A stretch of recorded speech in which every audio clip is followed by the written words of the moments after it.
guys and gals, what's going on? Dan the Man coming at you from the 60s Rule Channel. And yeah, today we got some stash ads. So we got a couple of group bills that we're entering. And we got some updates here on the 63 Nova wagon. So let's start out with the group bills over here. We got one that Joey's hosting over there at One Arm Modeling, the Snap Kit group build, and I went with this kit over here. This is a cool little vintage kit, and I've been wanting to put this thing together, so now I got a reason to. So, so yeah, let's open this. I already took the plastic off of it, and you know what? Look at this. I found this in the back.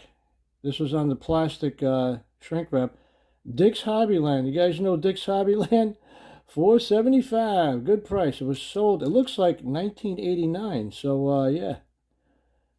Pretty cool stuff, man. So, okay, guys. What color is it? Let's see.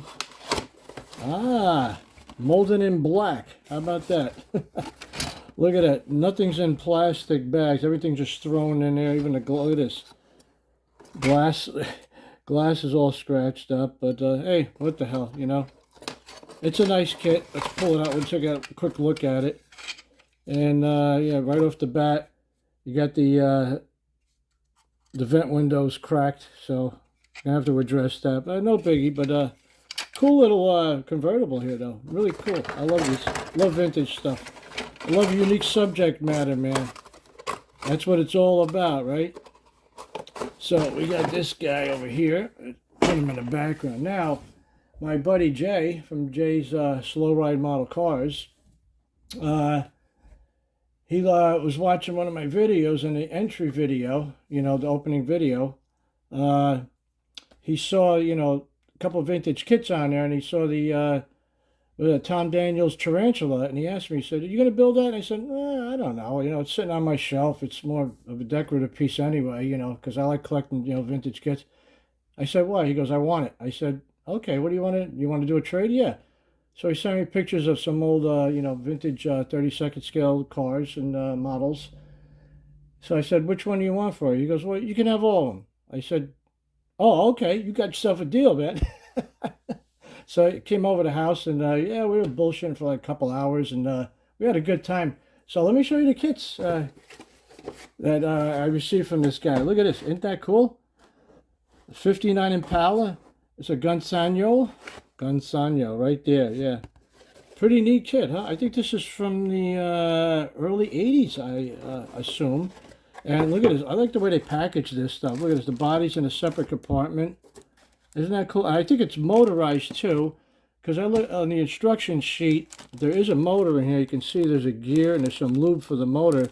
But there's no motor in here. I see that there's a hole in the plastic over here. Maybe the motor fell out and got lost at one time, but I don't, you know, I'm not going to build it to play with it. It's going to be a static model, but this is cool, man. It comes with a Continental kit, and yeah, let me show you the side of the box. And here's the other ones you can get in the series over there, but isn't that cool? Look at that. You can display it with or without the top. So, yeah, can't wait to get started on this, man. This is going to be really, really nice, man. So he gave me that, and also check this out, the Ford GT 32nd scale. This is really cool too, and it says motorized, but that what that means is it's probably a rubber band in there that makes it you know, your power. Oh yeah, here we go. How cool is that, man? Huh? Yeah, see, there's a little rubber band that goes in there, but how cool is that, man? That is really neat, man. I just love these old vintage kits, especially the small scale stuff. So that's going to be a nice build. So we'll get around to that sooner or later. And we got another one. He also gave me this, the Road Chill. Ooh, check this out. Yeah, 6 of 6. And I think these came out in 2005, something like that. Yeah, but they're nice little snap tight kits, you know. I think it's one, what's the scale on this thing? 40 something scale? Oh, it's 132 right there. 132. It's still sealed up. It's all in there. So, yeah. Also, the fourth one, I got this one also from Jay. How's that, man? Jaguar type, E-type. Nice body style too. So that's really neat, man. So that's going to be, you know, that's for our small scale. I don't know how many I'll get through, but well, one model at a time, right, guys? And here's another group build going on. Red just started a, well, he's thinking about starting a Model T group build, and I have a project I was going to work on anyway. Me and my good buddy over there, Big Charlie, right?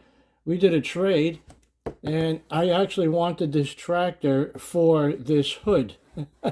Not necessarily the tractor, because it's going to go on the front of a Model T. I got this Fruit Wagon kit. That was a double kit, and there's a lot of parts left over. I built the hot rod version, but there's a Model T chassis sitting somewhere in there. So a lot of leftover parts in there. So I'm going to take the front of that tractor, somehow made it onto a Model T. So that'll be in the works. And let's see, you know what? Show you some progress over here on the Nova. We finally got all the body work done, and that was a tedious process because this is my first, you know, full-scale chop over here. So, you know, I did some, you know, minor chops on other vehicles, but this was a real big project for me, you know. And after I showed you I had those 4 panels, I sealed everything up and I gave it a coat of primer, and I saw a lot of seams popping up. So I went over to my old reliable filler, this stuff over here. I love this stuff. It's water based, and actually you can move this stuff around with a damp brush. You know, you dip your brush in water, and it's easy to work with, and it dries really fast, you know. So once I put this stuff on, I hit it with another coat of primer, sanded it, and it came out pretty good. I mean, there's a little hiccup over here on both sides of the, I don't know if you can see that or not by the, yeah.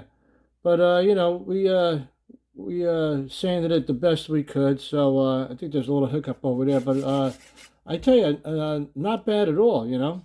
And we got a nice chop going on over there. Looks pretty good. And did a lot of modifications to the body because the engine wouldn't fit. I had to cut the entire firewall out, and I had to install a new firewall. I had to notch out both sides of the inner fender wells there to accommodate the engine. I had to make my own, I had to scratch build some mounts on there too for the engine. And you can see on the bottom over here, the notches I had to make over here. I had a notch here and over here, and you can see the front over here for the drive belt system. I had to make a special transmission loop over here. I had to put that in there to support the transmission. But yeah, came out real nice. I was working on the hood yesterday, so we got that all sanded, and gonna hit it with another coat of primer. And show you the engine over here. We got the Buick 401, and I didn't like the air cleaner that came with it, or aka bug catcher, so I scratch built my own. And actually, that's a cap. You know, it comes off the end of pens. I always save those because you never know when you can use them, you know. And it came up with that, and I just got to paint that up. So we got this thing wired. And now this, the only way this can be mounted is from the top. I can't bring this, I can't, oh, put that on the side. Accident. I can't mount this engine into the chassis because these shock towers over here will get in the way. So this engine has to be mounted after the body is painted and assembled. This is going to slide in like this. Excuse me, guys, I'm coarse today.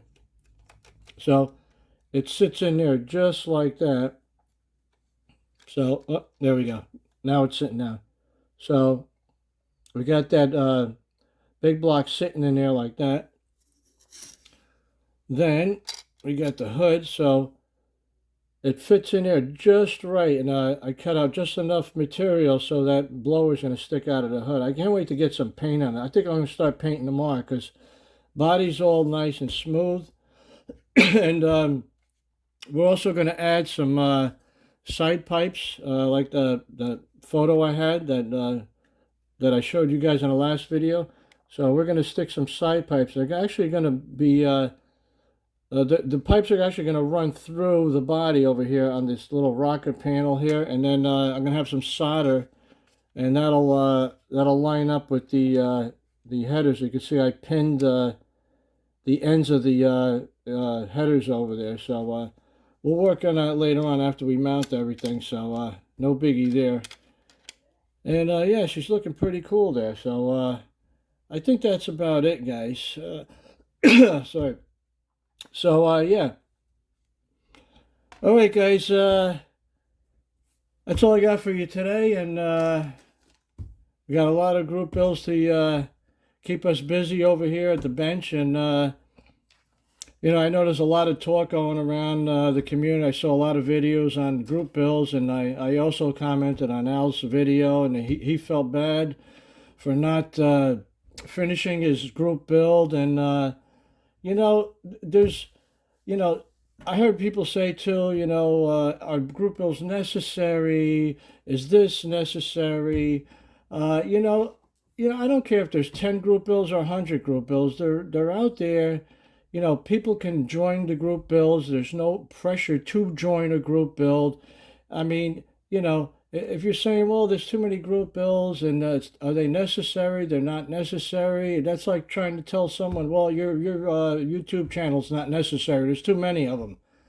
There's no such thing as too many. The more the merrier. You know, you pick a group build, you join the group build. If you find a subject matter that you know, catches your interest, you go in it. There's no pressure. If you don't finish on time, nobody's going to come to your door with a notice and say you violated group build policy.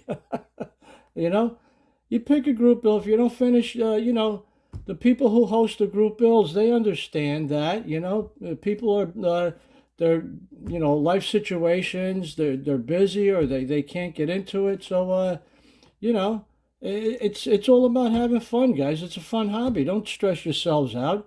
You know, you can't finish something on time, then so be it. You know, I mean, I hosted a group build last year, and I think there was a couple of guys that didn't finish. I said, don't worry about it. When you finish, you finish. You know, don't kill yourselves to get it done on a, you know, the end date. You know, don't worry about it. You know, just you know, have fun with it. You know. All right, guys. That's my take on it. So. All right, guys, remember, ain't nothing to it but to do it.